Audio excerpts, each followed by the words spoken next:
National geographic کی ایک team تبت گئی، جس کو دنیا کا بلند ترین مقام کہا جاتا ہے، روف آف دا ورلڈ، اور بڑے پڑھے لکھے لوگ تھے، بڑے سائنٹسٹ لوگ تھے. انہوں نے وہاں کوئی ایک مہینہ گزارا اور وہ اسٹڈی یہ کرنا چاہتے تھے کہ جو ہائٹ ہے، بلندی ہے، یہ انسان کے جسم میں کیا تبدیلی کرتی ہے. انہوں نے دیکھا کہ ان کے لنگز اس طرح کے ہو گئے ہیں، ان کے سانس لینے کی جو ہیں آلات جو ہیں وہ اور طرح سے اس میں تبدیلی آ گئی ہے، جسم میں یہ ساخت میں یہ آ گیا، اس طرح کی چیزیں کی. تو وہ اس ڈاکومنٹری کے اینڈ پہ ایک بڑی خوبصورت بات کی اس خاتون نے. انہوں نے کہا جب ہم یہاں آئے تو ہم نے کہا کہ ہم یہاں سویلائز دنیا سے آئے ہیں تو ہم انہیں کچھ سکھا کے جائیں گے، لیکن یہاں ان کے ساتھ 1.5 مہینہ گزارنے کے بعد ہم اس نتیجے پہ پہنچے ہیں کہ اگر انسان کی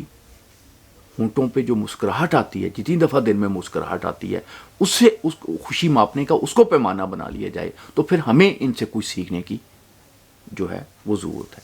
معزز خواتین و حضرات، وہ لوگ تبت کے لوگ جو پڑھے لکھے نہیں ہیں، سیولائز نہیں ہیں، وہ خوش کیوں ہوتے ہیں؟ کیونکہ وہ انہوں نے خوش ہونے کا یہ راز تلاش کر لیا ہے کہ جب آپ دوسروں کو خوش کرتے ہیں تو تب آپ کو حقیقی خوشی ہوتی ہے، تب آپ کے چہرے پہ وہ خوشی آتی ہے جس سے آپ کا چہرہ ہی نہیں، آپ کی روح جو ہے وہ بھی روشن ہو جاتی ہے.